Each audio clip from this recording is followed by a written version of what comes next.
কাটসাট কথা বলছে, seven sister ভেঙে যাবে। আপনি দেখছেন না আজকে সারাদিনের ভেতরে খোঁজ রেখেছেন কি হয়েছে? চীন ওদিকে অন্তত একটা প্রদেশ ওরা থাবা দিয়েছে। আমাদের ডক্টর ইউনূস যদি একটা থাবা দেয়, 6 টুকরা হয়ে গেলে 6টা দেশ বেড়ে যাবে, মানে এটা বাড়বে। আজকে আমেরিকার একজনের কথা শোনেননি যে বাংলাদেশ নিয়ে যে মন্তব্য আপনারা দিচ্ছেন প্রতিবেশী হিসাবে, এটা কিন্তু পৃথিবী গ্রহণ করছে না। এদের স্বাধীন হওয়ার পর থেকে আমাদের পেছনে তারা লেগে আছে, এই প্রতিবেশী নামে কলঙ্ক। এরা প্রতিবেশী যেহেতু পাল্টানো যায় না ভাই, আপনাদেরকে আমরা তো পাল্টাতে পারবো না, আপনারা চরিত্র পাল্টান। এত মিথ্যা কথা বলেন কি করি? সারাটা জীবন ছড়িয়েছেন এই দেশে সংখ্যালঘু নির্যাতন হয়, অথচ ভয়েস অফ আমেরিকা, এরপরে মাইক্রোসফট, এগুলো সব ইহুদি খ্রিস্টানরা চালায়। তারা রিপোর্ট দিচ্ছে সবচাইতে বেশি সংখ্যালঘু নির্যাতন হয় ভারতে। বাংলাদেশে সংখ্যালঘু নির্যাতন আগস্টের 5 তারিখের পর থেকে জানুয়ারির 4 তারিখ পর্যন্ত একটাও হয়নি। যেগুলো হয়েছে কিছু বিচ্ছিন্ন ঘটনা, ওগুলো ওদের দ্বারাই। এই জন্য এই মিথ্যা রিপোর্টগুলো আপনারা ছড়িয়ে, মাইক্রোসফট রিপোর্ট দিয়েছে সারা পৃথিবীতে মিথ্যায় এগিয়ে আছে সবচাইতে বেশি ভারত। আপনারা কেমন প্রতিবেশী, আপনাদের জন্য বদনাম হয়ে যাচ্ছে। সুতরাং এমন কোনো কাজ করবেন না। আপনাদের যেহেতু পাল্টানো যাবে না, মাঝখান থেকে তার সাগর কেটে নদী কেটে আমরা ভাগ করে নিতে পারি না, ল্যান্ড একেবারে সাথে। সুতরাং চরিত্র পাল্টাবে। সারা ভারত এখন ফসে উঠেছে এই উগ্রপন্থী হিন্দু, বিশেষ করে মোদি দাদার বিরুদ্ধে। আপনি মানুষ নামে কলঙ্ক হয়ে যাচ্ছে, মানুষ পদবাচ্চা বিবেচিত, আপনি এটা থাকার যোগ্যতা হারিয়ে ফেলছে। আল্লাহ আপনাকে সম্মান দিয়েছে বনি আদম সন্তান হিসাবে, এই সম্মানটা ধরে রাখা দরকার না? আল্লাহ বলেন আমি বনি আদম সন্তানকে সম্মান দিয়েছি, এটা জীবিত থাকতে এমনকি মরার পরেও। একটা মানুষ যদি মারা যায়, তাকে দাফন কাফন করা, তাকে কবরে দেওয়া, যদিও পুড়িয়ে ফেলা ঠিক না, অন্য ধর্মে যারা করেন এটা কিন্তু স্বাস্থ্যসম্মত না, বিজ্ঞানসম্মত না। আর কোরআন হাদিস তো বাদই দিলাম। কোথায় পেয়েছেন আপনাদের ধর্মীয় রীতি? এটা আপনাদের ধর্মেও লেখা নেই যে মানুষ পুড়িয়ে ফেলা লাগবে, এটা আপনাদের মানানো নিয়ম। হিন্দুদের যত ধর্মীয় গ্রন্থ আছে আপনি দেখবেন কোন জায়গায় মানুষ মরে গেলে পুড়িয়ে ফেলা লাগবে, কোন জায়গায় নেই। এই নিয়মটা ওরা বানিয়েছে। মানুষ মারা গেলে পর্যন্ত কান কেটে ফেলবেন, নাক কেটে ফেলবেন, জায়েজ আছে না? একটা মরা মানুষেরও আপনি কান কাটতে পারবেন না, নাক কাটতে। যিনি পালিয়ে গেছে তিনি মেজর বজলুল হুদাকে একেবারে সরাসরি জবাই করেছে। আরে ভাই, মানুষটা মারা গেছে ফাঁসি দেওয়ার পরে, আপনি জবাই করতে গেলেন কোন কারণে? তার নাক কাটা, মুখ কাটা, চোখ তোলা তো জায়েজ নেই, আর আপনি সরাসরি গলা কেটে ফেললেন।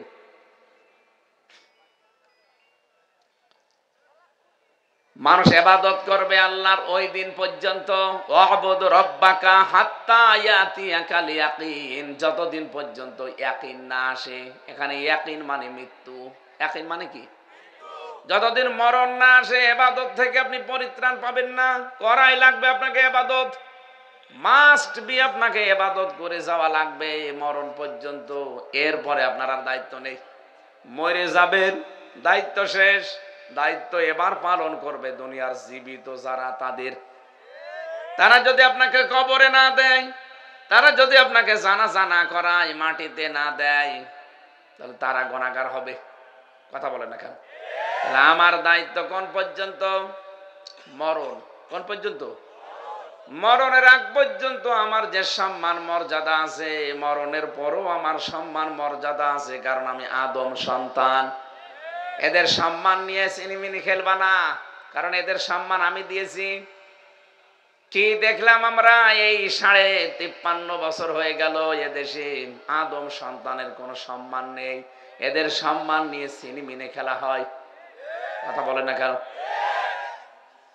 কোরআনে কারিমের ভেতরে আমি পড়েছি, কোন জালেম যদি পৃথিবীর ক্ষমতায় বসে, সে 4 প্রকার কাজে হাত দেয়।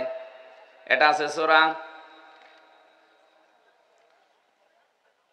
নমলের ভেতরে 34 নম্বর আয়াত, ক্বালাতি ইন্নাল মুলুকা ইযা দাখালু ক্বরিয়াতান আফসাদুহা ওয়া জাআলু আ'iজ্জাতা আহলিহা আদিল্লা ওয়া কাযালিকা ইয়াফআলুন। বলেন আল্লাহু আকবার।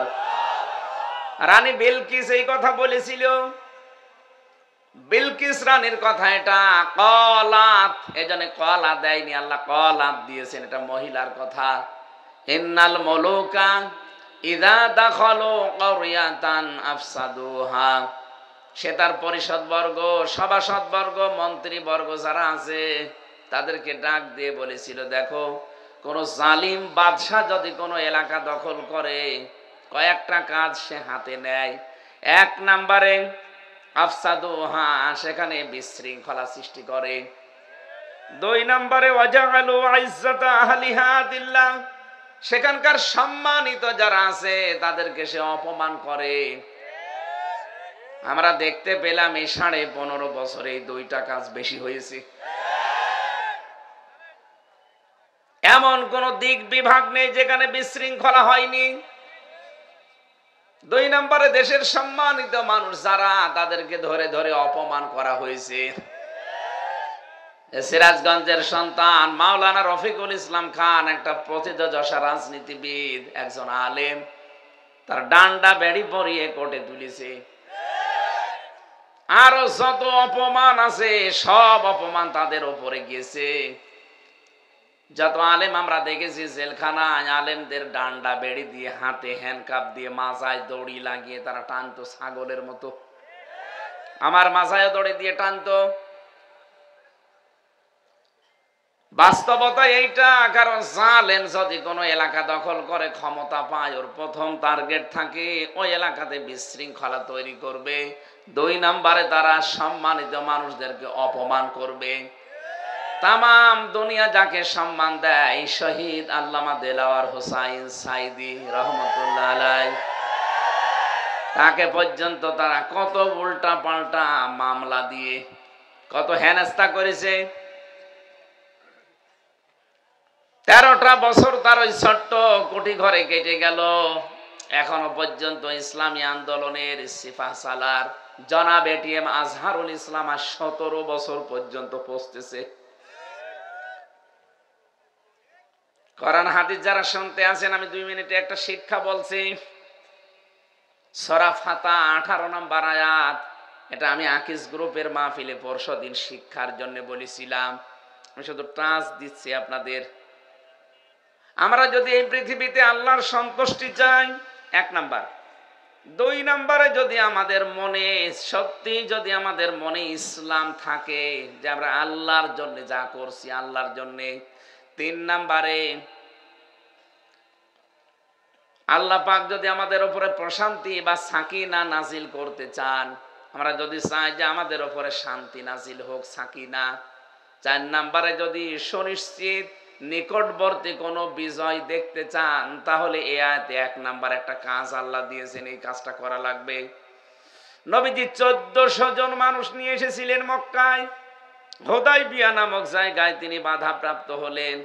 কাফেরেরা বলে, না এবার আপনাকে আমরা হজ করতে দেব না। নবীজি হযরতে ওসমানকে পাঠালেন সমঝোতার জন্য।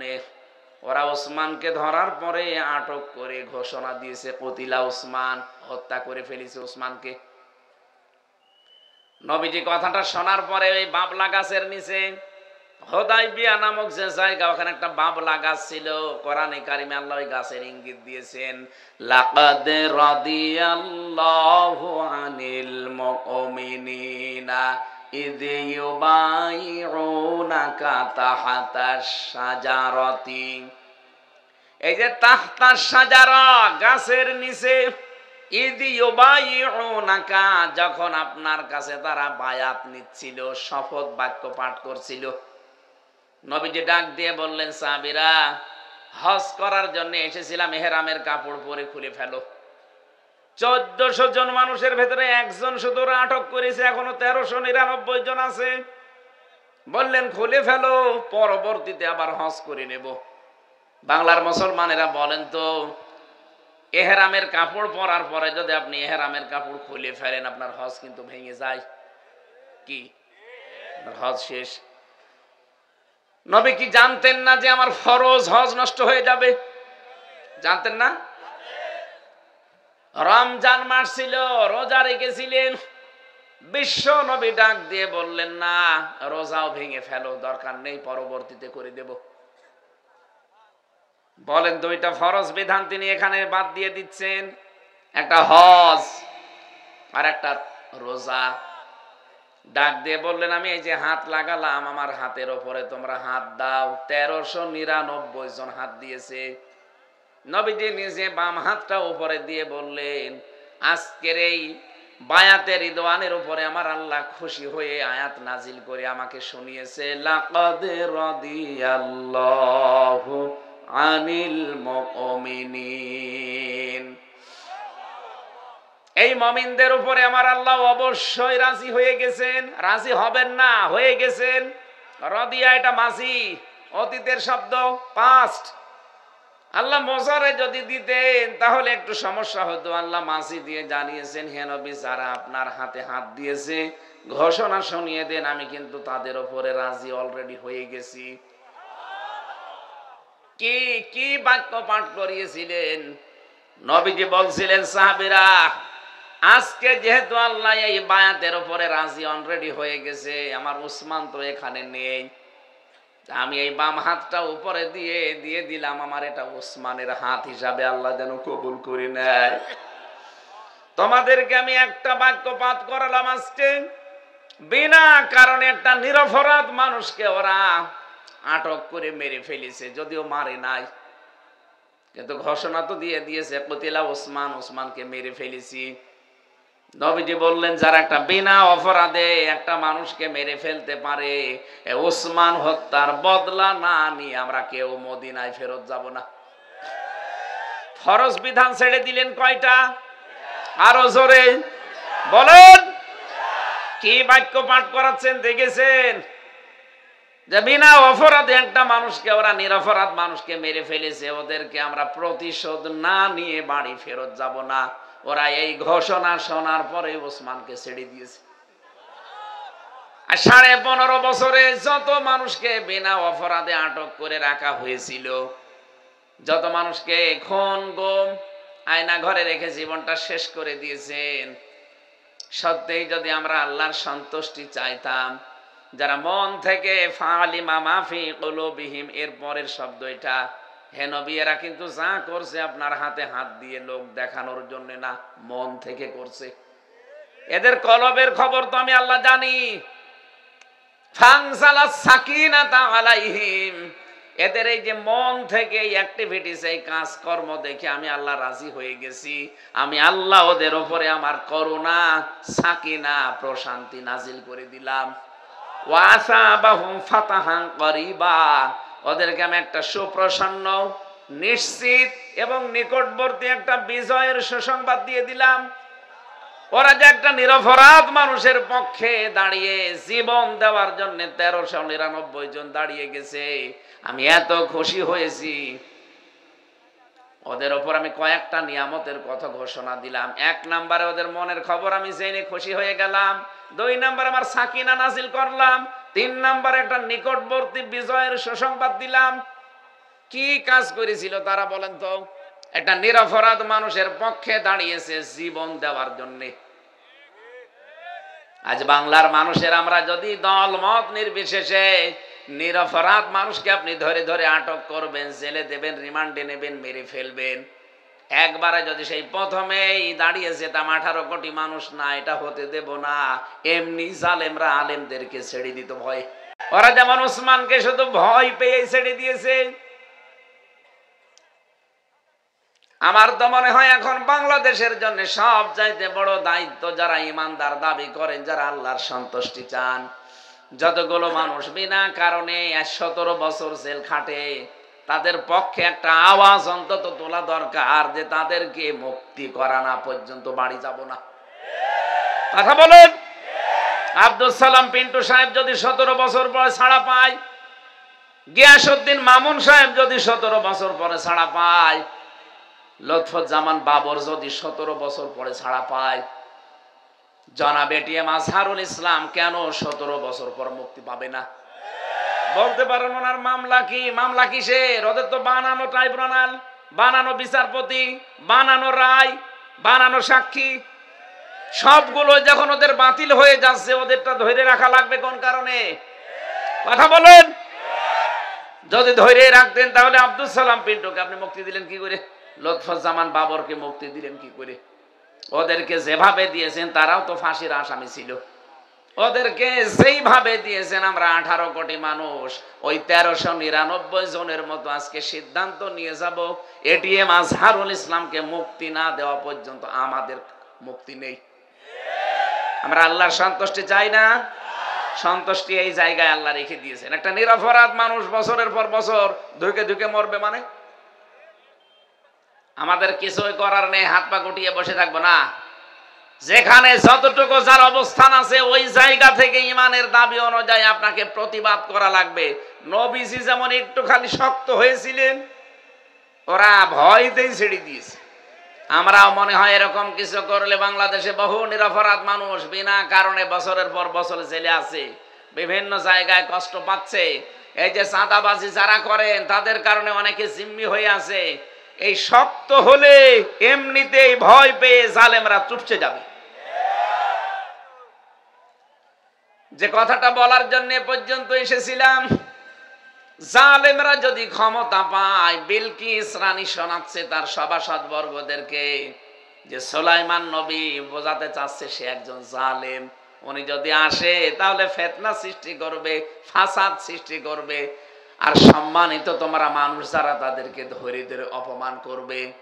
তার মানে এ দেশে যারা এই কাজগুলো করলেন আপনি বিশ্বাস করতে পারেন আপনি একজন জালেম। কথা বলে না কেন? আগামীতে যারাই আসবে তারা যেন বিশৃঙ্খল কোনো পরিবেশ তৈরি না করে। আলা তুফসিদু ফিল আরদি বাদা ইসলাহিহা, সংশোধন হয়ে যাওয়ার পরে, শান্ত হয়ে যাওয়ার পরে অশান্ত করার জন্য যারা চেষ্টা করবে ওরা আল্লাহর টার্গেট। জালেম যেমন আল্লাহর টার্গেট। পরিবেশ শান্ত হয়ে যাওয়ার পরে কেউ যদি বিশৃঙ্খলা তৈরি করে, অশান্ত পরিবেশ বানানোর চেষ্টা করে, ভীতিপূর্ণ অবস্থান তৈরি করে, সেও আল্লাহর টার্গেট। ভালোই তো চলছিলাম আমরা, হঠাৎ করে আপনি কোথা থেকে নতুন নিয়ম চালু করে দিলেন সারা দেশে। এখন একযোগে বিভিন্ন জেলায় চলছে চাঁদাবাজি। একটা আতঙ্ক না? কথা বলে না কেন? গত পরশুদিন গাইবান্ধার জজের কাছে পর্যন্ত 50 লাখ টাকা চাঁদা চেয়েছে একজন। নিজেরা দোষ করে। এই যে কয়দিন আগে, 4-5 দিন আগে নারায়ণগঞ্জের বন্দরে, এই তো 3-4 দিন আগে ঝিনাইদহের শৈলকুপায়, নিজেরা কাজ কারবার করবেন আর একটা নিরপরাধ মানুষের উপরে দোষটা চাপিয়ে দেবেন। এ জাতি এখন আর আগস্টের 5 তারিখের আগে নেই, 5 তারিখ পার হয়ে গেছে। কালো চশমা আমাদের চোখে এখন আছে, এখন একেবারে ফকফকা দেখতে পাচ্ছি। জাতিকে কিন্তু আর পাগল ভাববেন না। সুতরাং আমরা যেন সাবধান হয়। আর গোয়েন্দা বিভাগের রিপোর্ট জানেন, আমি কয়েকদিন আগেও কথা বলেছি, তারা বলছিল যে সব আমাদের নখদর্পণে আছে, আমরা দেখছি এদেশে কে কেমন কাজ করে। আপনি কি মনে করছেন যে আমি নারায়ণগঞ্জের বন্দরে চাঁদা চেয়েছি রাত্রে কেউ জানে না? কে বলেছে জানে না? আপনি পায়খানায় বসে কি করেন তাও তারা দেখতে পায়। এমন কিছু তাদের হাতে আছে। আমি তো নিজে রিমান্ডে দেখেছি, আমার ম্যাডাম কথা বলেছে কোথায় সে সাতক্ষীরায় একজনের কাছে যে এই কাজটা করলে কেমন হয়। ওরা ভিডিও আকারে আমার রিমান্ডে দ্বিতীয় দিন দেখাচ্ছে, এই দেখেন। আপনি বলেন যে কিছু না, দেখেন তো আপনি যেখানে যা করছেন এখন তো আরো উন্নত। এই জন্য সাবধান, ওরা কিন্তু সব পর্যবেক্ষণ করছে, সব দেখতে পাচ্ছে কে কি করে। আপনি নিজের পায়ে এখন নিজে কোড়াল মারবেন না। বারবার ভিডিও বার্তা পাঠাচ্ছে, দেখছেন না যে থামেন থামেন আর কত। সুতরাং নিজেরা কাজ কারবার উল্টা পাল্টা করে যদি কোনো সাধারণ মানুষ নিরপরাধ মানুষের উপরে চাপিয়ে দেন, সূরা নিসা 112 নম্বর আয়াত, অমাইয়াকসিব খতিআতান আও ইসমান সুম্মা ইয়ারমি বিহি বারিয়ান ফাকাদ হাইতামালা বুহতানা ওয়া ইসমাম মুবিনা। আল্লাহ পাক বলেন অনেক মানুষ এমন আছে নিজে অন্যায় করে, আরে দোষটা একটা ভালো মানুষ নিরপরাধ মানুষের উপরে চাপিয়ে নিজে ভালো সাজে। আমার মনে হচ্ছে আয়াতটা বাংলাদেশে খাপের খাপ মিলিয়ে যাচ্ছে। অনেকে নিজেরা অন্যায় করছে, আর যে লোকটা কিচ্ছু জানে না তার উপরে দোষটা চাপিয়ে দিয়ে নিজে দেখছেন সাধু সাজতেছে। আল্লাহ বলেন এই লোকটা যেন প্রকাশ্য পাপের বোঝা বহন করে নিয়ে বেড়ায়। ও তো টের পাচ্ছে না, কিন্তু জাতি টের পেয়েছে যে এইটাই পাপী। কথা বলেন। আল্লাহ আমাদেরকে তুমি বাঁচাও। বিশৃঙ্খলা যারা তৈরি করতে চায়, মানব জাতিকে যারা সম্মান দিতে চায় না, আল্লাহ নিজে তুমি সম্মান দিলে মানব জাতিকে, অথচ মানুষকে আর সম্মান অনেকে দিতে চায় না। মানুষের সম্মান কি করে নষ্ট করা যায় সেই চিন্তায় অনেকে 24 ঘন্টা লেগে আছে।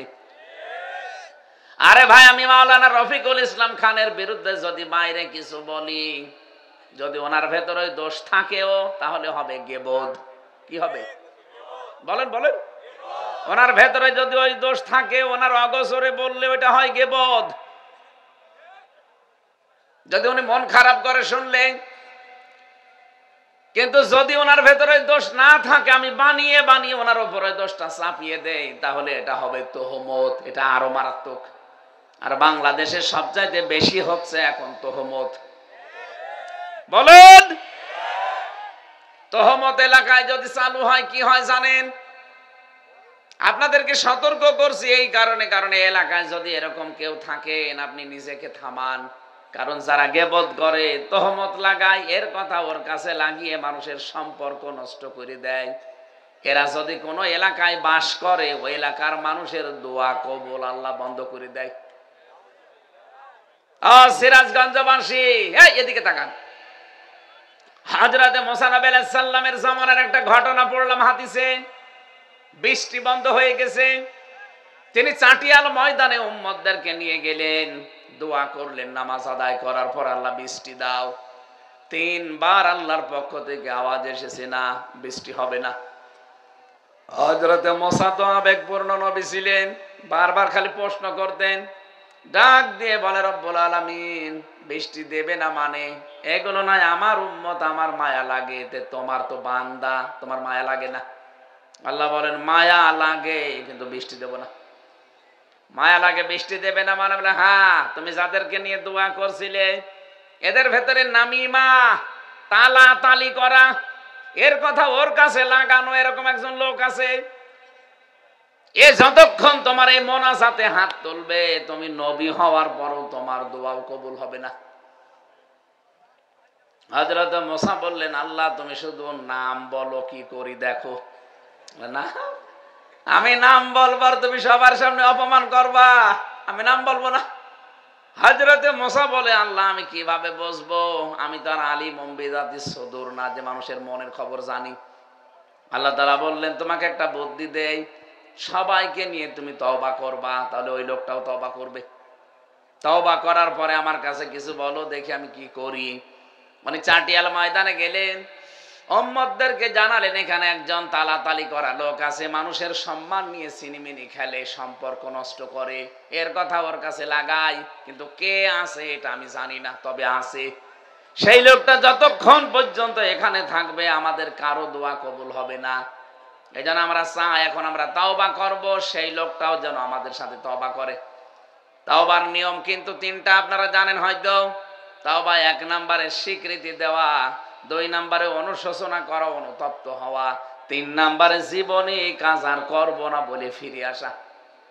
কথা বুঝতেছেন? হযরতে মুসা তাওবা করালেন তাদেরকে। এই 3টা শর্ত মেনে যখন সবাই তাওবা করেছে, তাওবা করার পরে ওই লোকটাও তো ওইভাবে তাওবা করে ফেলেছে। এবার তিনি হাত তুললেন, সঙ্গে সঙ্গে আমার আল্লাহ বৃষ্টি নাজিল করে দিলেন। এত বড় পাওয়ারফুল নবী, যাকে কালিমুল্লাহ বলা হয়, তার দোয়াও কবুল হয় না। খালি সাথে তালা তালি করা, সম্পর্ক নষ্ট করা একটা লোক ছিল। এখানে যদি এরকম কেউ থাকেন যে গীবত করেন, তহমত লাগান, এর কথা ওর কাছে লাগিয়ে মানুষের সম্পর্ক নষ্ট করে দেন, আপনি চলে যান, নয়তো এ মাহফিল মাঠে মারা যাবে। আপনি থাকলে আমি হামজা না, রফিক খান না, কাবা শরীফের ইমাম বসিয়ে থাকলেও দোয়া কবুল হবে না। এই জন্য আশা করছো আপনি চলে যাবেন, ওই যে একজন চলে যাচ্ছে, যা যাও চলে যাই, যাক, ও মনে হয় তালাতালি করে। মানুষের সম্মান নিয়ে সিনেমিনে খেলা বন্ধ করা লাগবে। আগামীতে যারা আসবেন ক্ষমতায় তাদেরকে আহ্বান জানাবো, আল্লাহ কিন্তু সম্মান দিয়েছেন মানব জাতিকে। কে দিয়েছেন? এদের সম্মান নষ্ট করলে আল্লাহর আরশ পর্যন্ত কেঁপে যায়। এই জন্যে জালেমদের পতন ত্বরান্বিত হয়েছে। এ 15.5 বছরে আর যাই করুক, বহু মানুষের সম্মান নিয়ে তারা সিনেমিনি খেলেছে। এই কথা বলছেন না কেন? এত দামি জিনিস এটা। ওয়ালাকাদ কাররামনা বানি আদম, অবশ্যই আমি বনি আদম সন্তানকে সম্মান দিয়েছি। এখানে ফাইল কর্তা সরাসরি আল্লাহ নিজে। আল্লাহ বলেন আমি নিজে তাদেরকে সম্মান দিলাম। বিশ্বনবী নিজে সম্মান দিয়েছেন। একটা ইহুদির লাশ যাচ্ছিল, নবীজি দাঁড়িয়ে গেলেন। সাহাবীরা বলে হুজুর দাঁড়ান, এটা ইহুদির লাশ। নবীজি বললেন ইহুদি তাতে কি, সে তো আদম সন্তান।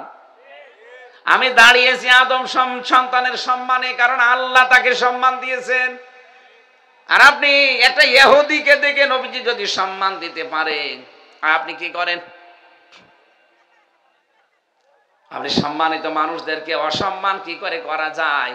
বানিয়ে বানিয়ে তাদের নামে উল্টা পাল্টা কেস মামলা সাক্ষী জোগাড় করে আর অপমান করেন।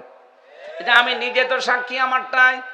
এই সিরাজগঞ্জের কোন ছেলে নাকি সংসদ ভাঙতে গেছে, সেই মামলায় আমারে সন্দেহমূলক ধরে নিয়ে 3 বছর জেল খাটালেন। তার ছেলে তো রাখেন না, আমারে রেখেছিলেন ফাঁসির কন্ডেম ছেলে। এমনিতে যদি ওয়ার্ডে রাখতেন তাও তো থাকতে পারতাম সারাদিন চলাফেরায়। 24 ঘন্টা আপনারা তালা লাগিয়ে রাখতেন। কি হয়েছে আমার? হ্যাঁ, আমার কষ্ট হয়েছে পরিবার সহ ছেড়ে দিয়ে থাকতে, কিন্তু আপনাদের কি হলো? এখন তো কাউকে পাচ্ছেন না। যেন মানুষের জীবন নিয়ে, মানুষের সম্মান নিয়ে যারা সিনেমিনি খেলেন, মানুষকে যারা সম্মান দিতে চান না, তাদের করুণ পরিণতি শেষে কিন্তু আল্লাহ এইটাই ঘটায়। সূরা নমলের ভেতরে পাবেন 19 নাম্বার পারা 20 নাম্বার পৃষ্ঠার 7 নাম্বার লাইনের 52 নাম্বার আয়াতে আছে, ফাতিল কাবুয়ুতুহুম খাবিয়াতাম বিমা যালামু ইন্না ফি যালিকা লায়াতাল লিকাউমি ইয়ালামুন। রব্বুল আলামিন বলেন ফাতিল কাবুয়ুতুহুম, আল্লাহ যেন এভাবে আঙ্গুল দিয়ে দেখাচ্ছেন বাংলার মানুষদেরকে। যদিও আয়াতটা নাজিল হয়েছে লূত নবী আলাইহিস সালাম সম্পর্কে, কিন্তু আয়াতটার ভেতরে ফা আছে প্রথমে। আরবি গ্রামার অনুযায়ী ফা ব্যবহার করা হয় 19টা অর্থে। আল্লাহ পাক যখন তার কুদরতের হাত দিয়ে আঙ্গুল দিয়ে কিছু মানুষকে দেখাতে চান যে এই এই, তখন ফা ব্যবহার করেন বক্তব্যের আগে। ফাতিলকা বুয়ুতুহুম, বাইতুন না বুয়ুত বহুবচন। আল্লাহ বলেন এই সেই ঘরগুলো। আল্লাহ যেন আঙ্গুল দিয়ে দেখাচ্ছেন এই সেই ঘরগুলো। এটা এসটি ইমামের ঘর, এটা হানিফের ঘর, এটা ইনুর ঘর। নাম যদিও নেই, আমার মনে হয় আল্লাহ নাম দিলে দিতে পারতো। এখন যদি আয়াত নাজিল হতো নাম দিত। এই সেই তানভীর আরাফাতের ঘর, তানভীর ইমাম। এই সেই ঘরগুলো। কেন এই ঘর কি? খাওবিয়াতান, জনশূন্য করে দিয়েছি। আপনি হানিফের বাড়ি যান কুষ্টিয়ায়, ওটা এখন টয়লেট হয়ে গেছে। হ্যাঁ, 4-5 জন একসাথে যায়, কেউ এদিকে কেউ এদিকে কেউ এদিকে, মনে হচ্ছে যে জামাতবদ্ধ টয়লেট চলছে। এমনিতে আল্লাহ এটা করেনি। আল্লাহ বলেন বিমা যালামু, এদের জুলুমের কারণে আমি এটা করেছি। কারণ এই ঘরে বসে বসেই তারা জুলুমের দুর্বিসন্ধি করত, ষড়যন্ত্র করত। কাকে সকালে ধরিয়ে দেবে, কার বিরুদ্ধে মিথ্যা সাক্ষী দেবে, এই কথা বলছে না কেন? নাকি এই দেশে ছিল না এটা? সারা দেশের অবস্থায় আমি দেখছি 630টা থানায় আমি গেলাম এবছরে। প্রায় জায়গায় যে দেখি জালেমদের বাড়ি ঘর সব একই অবস্থা। আল্লাহ তাআলা বলেন ফাকতিয়া দাবিরুল কওমিল্লাযিনা যালামু। কতিয়া এটা মজুব, এর ফাইল জানা নেই। জালেমদের শিকড় গড়ে বাড়ি ঘর সব ধ্বংস হয়ে গেছে। কে করেছে? ফাইল যেহেতু জানা নেই, কেউ জানে না। হানিফ সাহেবের বাড়ি দেখেন, পায়খানার প্যান পর্যন্ত মানুষ খুলে নিয়ে চলে গেছে, কিন্তু কে নিয়েছে কেউ জানে না। সেদিন গিয়েছিলাম কিশোরগঞ্জে, সব চাইতে বড় বাড়ি যেটা জালেমদের দুর্বিসন্ধি হতো, যেখানে বসে বসে, যেখানে মানে সেই টর্চার সেল পাওয়া গেছে, ওই ঘর এখন দেখলাম উজাড় গৃহ হয়ে গেছে, পরিত্যক্ত। এখন ড্রাইভার গাড়ি থামিয়েছিল, আমি দেখলাম 4-5 জন ঢুকতেছে প্রসাব করার জন্য। এ পর্যন্ত আল্লাহ জালেমদের শেষ করে দিয়েছেন। পরেরটা আমাদের জন্য না, পরের আয়াত বলবো না, সূরা নমল 52 নাম্বার আয়াত, বাড়ি যেয়ে মিলিয়ে দেখবেন বাংলা তাফসিরে। ইন্না ফি যালিকা লাআয়াতাল লিকাউমিন ইয়ালামুন। রব্বুল আলামিন বলেন, এখানে লামে তাকিদ আছে, এই এদিকে তাকান, অবশ্যই এর ভেতরে শিক্ষা আছে। যারা জ্ঞানী তাদের জন্য কি শিক্ষা? আমাদের জালেমদের এত বড় বিশাল বিশাল শিকড় যদি আল্লাহ কেটে তাদের বাড়ি ঘর পর্যন্ত আর শ্মশান বানিয়ে দিতে পারে, আগামীতে যারা এই চিন্তায় আছেন যে চেয়ার আগে পাই, এই চিন্তা করে যদি কেউ জুলুম করা শুরু করেন, 5 বছর পরে আপনার বাড়িও গণ টয়লেট হয়ে যাবে। এই জন্য চিন্তা ভাবনা করে জীবন চালাবেন। আপনি কি মনে করেছেন আপনাকে কন্ট্রোল করার কেউ নেই? আল্লাহ বনি আদম সন্তানকে যেহেতু সম্মান দিয়েছেন, তার সম্মান রক্ষা করে চলবেন। আপনার আদর্শের বাইরে গেলে তার সম্মান নষ্ট করবেন কোন কারণে? আজ কত উল্টা পাল্টা দোষ আজ ইসলাম পন্থীদের উপরে চাপিয়ে তাদের সম্মান নষ্ট করার একটা ঘৃণ্য খেলায় লেগেছে অনেকে। আশা করছে আপনারা থামবেন, নাই তো জাতি কিন্তু সব বোঝে। বললাম না, এখন আর চশমা চোখে নেই, চশমা এখন খুলে ফেলেছে। হা করলে হাসাদা, নাই হালসা।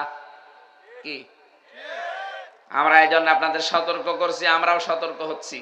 সামনে যারা আমরা আদম সন্তানকে আল্লাহ নিজে সম্মান দিলেন, আপনি সম্মান দেবেন না মানে? পৃথিবীর এই জমিনে আদম সন্তান সবচাইতে বেশি। আমি যতগুলো দেশের ঘটনা জানি, চীন, ভারত, ইন্দোনেশিয়া আর বাংলাদেশ, তামাম দুনিয়ায় সবচাইতে বেশি মানুষ বাস করে এই দেশগুলোতে, আর সবচাইতে বেশি বাস করে এই বাংলাদেশে। অল্প জায়গার ভেতরে এত মানব সন্তান আল্লাহ দিয়েছেন। পৃথিবীর অন্যান্য রাষ্ট্রের দিকে তাকান, এখন মানুষ হলে তাদেরকে টাকা পয়সা দেওয়া হয়। জাপানে জনসংখ্যা কমে যাচ্ছে, আর আমাদেরকে আল্লাহ ক্ষমতা একটু বেশি দিয়েছে, আমাদের আর টাকা পয়সা দেওয়া লাগছে না। এতটুকু জায়গায় এত মানুষ বাস করে পৃথিবীর কোন দেশে আমি পাইনি। চীন অনেক বড় দেশ, ভারত অনেক বড় দেশ, ইন্দোনেশিয়া অনেক বড় দেশ, বাংলাদেশ একেবারে এতটুকু জায়গায় 18 কোটি মানুষ আমরা এখন। সৌদি আরব বাংলাদেশের চাইতে 14 ডবল বড়। কত? আমেরিকা বাংলাদেশের চাইতে 59 ডবল বড়। 59টা বাংলাদেশ জোড়া দিলে যত বড় হবে এক আমেরিকা একা অত বড়, কিন্তু জনসংখ্যা এ দেশের মতো এত ঘন না। আল্লাহ পাক আমাদের জনসংখ্যা দিয়েছেন, এটা জনসম্পদে পরিণত করা লাগবে। আর জনসম্পদে পরিণত করার জন্য পরের এই 3টা বিষয় আমাদের মানা লাগবে। রব্বুল আলামিন বলেন, ফিল বাররি ওয়াল বাহার, জলে স্থলে তোমাদেরকে আমি আল্লাহ ভ্রমণ করার জন্য, চলাফেরা করার জন্য যে বাহনগুলো দিয়েছি, পানিতে এবং আকাশে, এ বাহনগুলোর যে সঠিক ব্যবহার, এই শব্দটা এত গুরুত্বপূর্ণ এখন বাংলাদেশের জন্য। ফিল বাররি ওয়াল বাহার, জলে এবং স্থলে যে যানবাহনগুলো আছে, এই যানবাহনগুলো চালানোর জন্য এর সঠিক পদ্ধতিতে ব্যবহার করার জন্য কিছু নীতি এখানে আছে, প্রায় 7টার মতো। আল্লাহ রাব্বুল আলামিন প্রথম নীতি দিচ্ছেন, এটা চলতে হবে আমি আল্লাহর নামে। এই জন্য পানিতে যেগুলো চলবে ওগুলো পড়বেন আপনি বিসমিল্লাহি মাজরিহা অমরসাহা ইন্না রাব্বি লাগফুরুর রহিম। এটা নৌকা বলেন, ফেরি বলেন, স্টিমার বলেন, জাহাজ বলেন, পানিতে যেগুলো চলবে, নৌযান, জলযান, এগুলোর জন্য এই দোয়া পড়া প্রথম নিয়ম দিয়েছেন আল্লাহ। 2 নম্বরে আকাশে যেগুলো চলবে শূন্যে, ওর জন্য আল্লাহ সূরা যুখরুফের ভেতরে একটা কথা দিয়েছেন, সুবহানাল্লাযী সাখখারা লানা হাদা ওমা কুন্না লাহু মুকরিনিন ওয়া ইন্না ইলা রাব্বিনা লামুনকালিবুন। সাতটার ভেতরে প্রথম হচ্ছে দোয়া দিয়ে আরম্ভ করবেন। দ্বিতীয় নম্বরে ওয়াল ফুলকিল্লাতি তাজরি ফিল বাহরি বিমা ইয়ানফাউন নাস। এই যে বিশাল বিশাল এই নৌকা নৌযান জলযান গুলো চলে, এগুলোর ভেতর আমি মানুষের উপকার লুকিয়ে রেখেছি। এক দেশ থেকে আর এক দেশ, এক মহাদেশ থেকে আর এক মহাদেশে এই পানি পথে মানুষের চলাফেরা, মানুষের বাহন হিসাবে এবং সম্পদগুলো এদিকে ওদিকে পার করার জন্য, মালামাল গুলো পার করার জন্য আমি আল্লাহ এই ব্যবস্থাটা রেখেছি।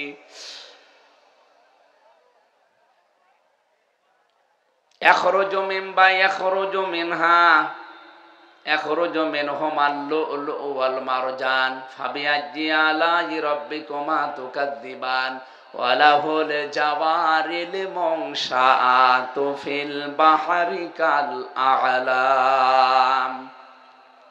বিশাল বিশাল নৌযানগুলো যে বাহারে সমুদ্রে চলে, এগুলো আমি আল্লাহর নিয়ন্ত্রণাধীন। আমি আল্লাহ পাক এগুলো ভাসিয়ে রেখেছি, পানির ওপরে জলের ওপরে ভাসিয়ে রেখেছি তোমাদেরকে একটা শিক্ষা দেওয়ার জন্যে, তোমাদের জীবন যাত্রার মান যেন উন্নত হয়, জীবন যাত্রার মান যেন সহজ হয়। এই জন্য এই বিষয়গুলো চলাচলের জন্য সহজ করে দিয়েছি। যে মানুষগুলো দুনিয়ায় চলাফেরা করতে চাও, আমি আল্লাহর নাম নিয়ে চলবা। তোমাদের আন্তর্জাতিক যে ব্যবসা বাণিজ্য গুলো আছে, এই পানি পথে আকাশ পথে এগুলোর জলযান হিসাবে যেগুলো ব্যবহার করবা, এগুলো আমি আল্লাহর একটা নিয়ামত।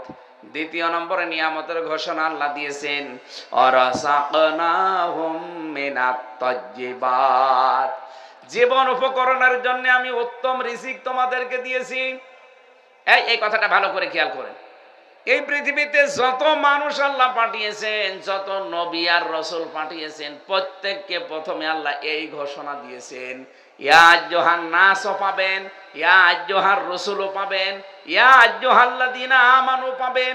তিন রকম আছে, মানুষের কথা, রাসূলদের কথা, ঈমানদারের কথা। সূরা বাকারার ভেতরে আছে মানুষের কথা আর ঈমানদারের কথা। সূরা নূরের ভেতরে আছে 51 নম্বর আয়াতের ভেতরে রাসূলদের কথা, ইয়া আইয়ুহার রাসূলু কুলু মিনাত তাইয়্যিবাতি ওয়া আমালু সলিহাত।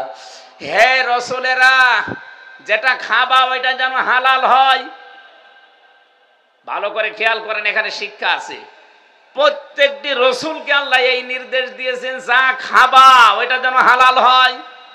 ঈমানদারকে আল্লাহ ডাক দিয়ে জানিয়েছেন, ইয়া আইয়ুহাল্লাযীনা আমানু কুলু মিন তাজ্জিবাতি মা রাযাকনাকুম আশকুরু লিল্লাহ ইন কুনতুম ইয়্যাহু তা'বুদুন। সূরা বাকারা 172 নম্বর আয়াত। যারা ঈমানের দাবি করো তাদেরকে বলছি, আগে হালাল খাও, এরপরে আমি আল্লাহর শুকরিয়া আদায় করো। তাহলে হালাল খাওয়ার কথা আগে, শুকরিয়া আদায় করার ইবাদতের কথা পরে। আমরা অনেক মানুষ এটাকে উল্টিয়ে ফেলি, আগে আকাম কোকাম করে উল্টা পাল্টা করে সম্পদ বিশাল পাহাড় জমাই, এরপরে দরবেশের মতো হজ করে আসি। কথা বলেন কেন? 36,000 কোটি টাকা আপনি মারিং কাটিং করলেন, এখন যদি 14 বার না 28 বার হজ করেন, আপনার হজ হবে না। আগে টাকাগুলো ফেরত দেন। কত মানুষ এই দেশ থেকে দেখি মানুষের সম্পদ আত্মসাৎ করে, ভাইয়ের জমি ফাঁকি দেয়, বোনের জমি ফাঁকি দেয়, টাকা পয়সা মানুষের মেরে খায়, আর কাবার গিলাপ ধরেছে কান্নাকাটি করে। আপনি টাকা মারেন কোথায় আর কান্দেন কোথায়? 6000 কিলোমিটার দূর এখান থেকে কাবা শরীফ। কান্নাকাটিতে করবেন আপনি যেখানে টাকা আত্মসাৎ করেছেন সেখানে। ও ভাইরা, ইবাদতের কথা পুরা কোরআনে কোন জায়গায় আল্লাহ আগে দেয়নি, আগে দিয়েছে হালাল খাবারের কথা। তাহলে হালাল খাবারের পরিবেশ তৈরি করতে হলে এই বাংলাদেশে এইটার বিকল্প কিচ্ছু নেই। এ বিধান যদি কায়েম না হয়, জীবনও আপনি হালাল খাবার তৈরি করতে পারবেন না। এজন্য হাদিস হচ্ছে, মান করাল কোরআনা ফাস্তাযহারাহু, যে ব্যক্তি কোরআন পড়ে আর কোরআনকে এজহার করার চেষ্টা করে। এজহার মানে, এজহারের 27টা অর্থ আছে, কোন জায়গায় পেয়েছি 33টা। এজহার মানে স্পষ্ট করা, এজহার মানে প্রকাশ করা, এজহার মানে দাঁড় করানো, এজহার মানে কায়েম করা, এজহার মানে বিজয় করা। তাহলে কোরআন আমরা যারা পড়ি সওয়াবের নিয়তে, আমাদের 2 নাম্বার দায়িত্ব কোরআনকে বিজয় করার জন্য চেষ্টা চালাতে হবে। আল্লাহর নবী বিজয় করার কথা বলার পরে 2টা শব্দ দিয়েছেন, ফাহাল্লা হালালাহু ওয়া হাররামা হারামাহু আদখালাহুল্লাহুল জান্নাহ। তাহলে হালালকে হালাল এবং হারামকে হারাম জেনে আপনি ছেড়ে দিতে পারবেন। এইজন্য এই বিধান যতদিন কায়েম না হয়, বাংলাদেশে আপনি হালালকে হালাল জানার পরও মানতে পারবেন না, হারামকে হারাম জানার পরও ছেড়ে দিতে পারবেন না। এই কথা বললেন না কেন? এদেশে এমন অনেক জায়গা নেই যেখানে হালালকে হালাল জানার পরে মানা যায় না। বলেন বলুন, হারামকে হারাম জানার পরেও ছেড়ে দেওয়া যায় না। এই যে পুলিশ ভাইগুলো দাঁড়িয়ে আছে, এই গাড়িটা আমার যে গাড়ি, এখান থেকে যদি কুষ্টিয়া যায়, রাস্তার ভেতরে 3-4 জায়গায় ধরবে, গাড়ি আটকিয়ে বলবে হুজুর দোয়া চাই। কিসের দোয়া? তো করে আসলাম। বলে না, যে দোয়া নিয়ে আসলেন। এখন 5-6 জন করে যদি ওদের চা খাওয়ার টাকাও দেওয়া লাগে, আমি তো দেই মাঝে মাঝে। বলেন তো 5 জায়গায় যদি ধরে 1000 করে দিল, 5000 শেষ। আমার গাড়িটা নিয়ে আসা যাওয়া আরো 5-7 হাজার শেষ। আপনি কয় টাকা দেন? এখন যে মানুষগুলো এই যে নিয়েছে, এদের একা দোষ না, এদের উপর থেকে যে আল্লাহর ওলি আছে তাদের আবার ভাগ দেওয়া লাগবে। এরা যদি নিজেরা ভালো হতেও চায় পারবে না, কারণ উপরে বসে আছে আর এক আল্লাহর ওলি। তাহলে এইটা বন্ধ করার জন্য এই যে এটার বিধান যদি কায়েম হয়, উনি আর আমাকে ঠেকিয়ে বলবে না দোয়া চায় আর দোয়া আমারে দেবে। এই জন্য কোরআনে কারীম প্রতিষ্ঠা হওয়ার আগ পর্যন্ত এদেশে হালালকে হালাল আপনি মানতে পারবেন না, হারামকে হারাম জেনেও ছেড়ে দিতে পারবেন না, এরকম বহু পরিবেশ আছে। বলেন বলেন। অর্থনীতিতে যান, ব্যাংকিং ব্যবস্থায় কত ব্যাংক চলছে এদেশে। ইসলামী অর্থনীতির ভেতরে মোশারাকা আছে, মোদারাবা আছে, মোরাবাহা আছে, বায়ে সালাম আছে, বায়ে ইস্তেসনা আছে, বায়ে মুআজ্জাল, 28টা নিয়ম নীতি আছে, একটাও আমরা জানি না। তো বাংলাদেশে যদি ইসলামী ব্যাংকিং কারবার যেটা আছে, জাকাত ভিত্তিক অর্থনীতি আমরা কায়েম করে দিতে পারি, তাহলে সোনালী, চৈতালি, রূপালী যত ব্যাংক আছে সব চলবে ইসলামের নিয়মে। আপনি ইসলামী অর্থনীতি পুরাটা তখন আপনার ইবাদত হিসাবে গণ্য হয়ে যাবে। আপনি হালালকে হালাল জেনে মানতে পারবেন, হারামকে হারাম জেনে মাস্ট বি ছেড়ে দিতে পারবেন। অনেককে ভয় দেখানো হচ্ছে যদি ইসলাম এসে যায় এদেশে, তুমি যে লাল পানি খাও খেতে পারবা না, ডাল খাও, তুমি যে একটু বিড়ি খাও, কে বলেছে আপনি খেতে পারবেন না? পারবেন। এখন যদি এই সিরাজগঞ্জ মহেশপুর যে মসজিদ আছে, ওর ভেতরে আপনি নামাজে গেলেন, এই 4 দেওয়ালের মাঝে থাকাকালীন যদি আপনার বিড়ির নেশা আসে, খেতে পারবেন? কেন? আপনার বিবেকে বাধা দেবে, কারণ ওই পরিবেশটা ওইরকম। কথা বলে না কেন? ওখানে পরিবেশটাই ওইরকম, আপনি বিড়ি খেতে পারবেন না। খেতে চাইলে বাইরে যেয়ে খাওয়া লাগবে। ইসলাম যদি 56,000 বর্গ মাইলে কায়েম হয়ে যায়, আল্লাহর কসমে কোরআন এমন পরিবেশ তৈরি করে দেবে মসজিদের মতো, আপনার বিড়ি খাওয়ার নেশা আসলেও খেতে মনে চাইবে না, ঘৃণা জন্মিয়ে যাবে। আপনার ডাল খেতে মনে চাইবে না, লাল পানি খাওয়ার মনই আসবে না, কারণ পরিবেশই ওইরকম। সবাই চলছে আল্লাহর বিধান মতো, আপনি একা উল্টা পাল্টা চলতে পারবেন না। এই জন্য যে ব্যক্তি কোরআন পড়ে আর কোরআনকে ইজহার করার জন্য, বিজয় করার জন্য চেষ্টা চালায়, তখন হালালকে হালাল মানে হারামকে হারাম মেনে ছেড়ে দেয়। আদখালাহুল্লাহুল জান্নাহ, আদখালা ইদখিলু, এটা মাঝি। নবীজি বলেন তাকে যেন আল্লাহ জান্নাতে দিয়েই দিয়েছে। তাকে আল্লাহ জান্নাতে দেবে তা না, তাহলে তো মোজারে দিত। তাকে জান্নাতে দিয়ে দিয়েছে। প্রশ্ন আসতে পারে, মরলাম না, জান্নাতে চলে গেলাম কি করে? আরে ভাই, কোরআন বিজয় থাকলে হালালকে হালাল, হারামকে হারাম জেনে যদি ছেড়ে দিতে পারেন, এমন একটা মিনি জান্নাতের পরিবেশে দেশে তৈরি হয়ে যাবে, আল্লাহর কসম আপনার মনে হবে আমি জান্নাতে আছি। এই কথা বুঝতেছেন? এজন্য উত্তম রিজিকের ব্যবস্থা আগে আমাদের করা লাগবে। আল্লাহর এই নিয়ামত আমরা পারছি না। ফাদ্দালনাহুম আলা কাসীরিম মিম্মান খালাকনা তাফদীলা। এই পৃথিবীতে বহু সৃষ্টির উপরে তোমাদের মর্যাদা আমি আল্লাহ দিয়েছি। যত সৃষ্টি আপনি দেখতে পান 18,000 মাখলুকাতের উপরে, সবার ভেতরে আল্লাহ আশরাফুল মাখলুকাত আমাদের বানিয়েছেন। আমাদের মর্যাদা সম্মান যেহেতু বেশি, এটা ধরে রাখার জন্য আল্লাহর বিধানের বিকল্প আর কিছু নেই। আশা করি যে ছোট্ট কথায় আপনি বুঝে ফেলেছেন। আমরা কোরআনকে এজহার করতে চাই, বিজয় করতে চাই এই জমিনে। চর্ম চোখে আল্লাহ যেন এটা দেখে মরার তৌফিক দেন, বলেন আমিন। আর দুনিয়া কুল্লুহা মাতাউন ওয়া খায়রু মাতাইদ দুনিয়া ইমরাতুস সালিহা। এই পৃথিবীতে সব কিছুই সম্পদ, উত্তম সম্পদ আল্লাহওয়ালা মেয়ে মানুষ। আল্লাহওয়ালা মেয়ে মানুষ ওইটা যার দিকে তার স্বামী তাকালে স্বামীকে আনন্দ দেয়। স্বামী যখন বাইরে যায় নিজের ইজ্জত আবরুকে হেফাজতে রাখে। স্বামী যদি দিনের কাজ করে তাকে সাহায্য সহযোগিতা করে, সাপোর্ট দেয়, উৎসাহ দেয়। স্বামী যেটা পছন্দ করে জীবন থাকতে ওইটা মেনে নেয়। আল্লাহ আমাদের মেয়েদেরকে এই 4টা কাজ করে হযরতে খাদিজাতুল কুবরার সাথে জান্নাতবাসী হওয়ার তৌফিক দিন, আমিন। রাত 12:05, এখন তাহাজ্জুদের সময়। আমি মোনাজাতের মাধ্যমে আজকে শেষ করে দিচ্ছি। আল্লাহুম্মা আমিন। লা ইলাহা ইল্লা আনতা সুবহানাক ইন্নী কুনতু মিনাজ জালিমিন। রব্বুল আলামিন, রাত 12টা পার হয়ে গেছে। যেভাবে তোমার বান্দা বান্দিরা বসে আছে আর আমি যেভাবে আরম্ভ করেছিলাম, আল্লাহ সারা রাত বললেও তোমার বান্দারা চলে যেত না। যেহেতু তাহাজ্জুদ পড়া লাগবে, সামনে ফজরের নামাজ আছে, সকালে কর্মজীবন আছে, এজন্য আমরা শেষ করে দিয়েছি। যতটুকুই বলেছি আল্লাহ জীবনে তুমি আমল করার তৌফিক দাও। সওয়াবগুলো তুমি কোটি কোটি গুণে বাড়িয়ে দাও। এই মহেশপুর এলাকায় মাটির নিচে যারা ঘুমিয়ে আছে এদের কবরে তুমি সওয়াবগুলো পৌঁছিয়ে দাও। যে মাদ্রাসার উদ্যোগে আজকের এই আয়োজন কি সুন্দর করে তারা সাজিয়েছে। আল্লাহ, তারা প্রায় 1-1.5 কিলোমিটার তারা কোরআনে কারিমকে বিউটিফাই করে দিয়েছে অনুষ্ঠানটা। এদের জীবনটাও তুমি এভাবে সৌন্দর্যমণ্ডিত করে দাও।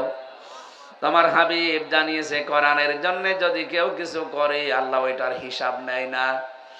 আজকের এই সুন্দর আয়োজনে যে যেইভাবে টাকা পয়সা দিয়েছে, খরচ করেছে, আল্লাহ এদের জীবনের এই হিসাব তুমি আর কোনোদিন নিও না। কোরআনের পক্ষে যেগুলো ব্যয় করা হয় এগুলো তুমি জিহাদের ময়দানের মতো কবুল করে নাও। মা বোনদেরকে খাদিজাতুল কুবরার মতো বানিয়ে দাও।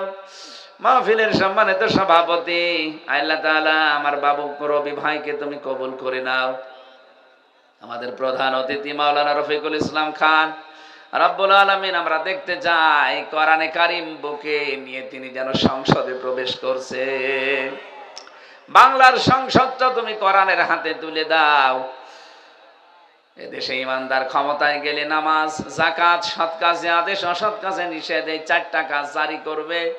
চর্ম চোখে যেন আমরা দেখতে পারি বাংলার সংসদে 4টা কাজ জারি হয়ে গেছে। আল্লাহ রব্বুল আলামিন, প্রশাসনের যে ভাইগুলো এসেছে নিজেদের বাড়িঘর, আত্মীয় স্বজন, স্ত্রী পুত্র ছেড়ে যারা বাংলার বিভিন্ন প্রান্তে দায়িত্ব পালন করে তাদের দায়িত্বের উপরে তুমি বরকত নাজিল করো। আজকের পুরা দায়িত্বটা ইবাদত হিসাবে কবুল করে নাও। আল্লাহ তাআলা, আমি নিজেও অসুস্থ হয়ে আছি, শরীর আমার স্বাভাবিক হচ্ছে না। মেহেরবানি করে আমাকে তুমি শেফায়ে কামেলা আজেলা দান করো। যত আলেম এখানে কথা বলেছে, যত অতিথির নাম দেখলাম, আল্লাহ প্রত্যেকের ঈমান আর আমল অনুযায়ী সম্মান মর্যাদা বাড়িয়ে দাও। আগামীর বাংলাদেশ তুমি মেহেরবানি করে কোরআনের হাতে তুলে দাও। কখন কার কাছে আজরাইল আসে জানি না, যখনই আসবে যেন শেষ কথা বলতে পারি লা ইলাহা ইল্লাল্লাহু মুহাম্মাদুর রাসূলুল্লাহ। আসসালামু আলাইকুম ওয়া রাহমাতুল্লাহ।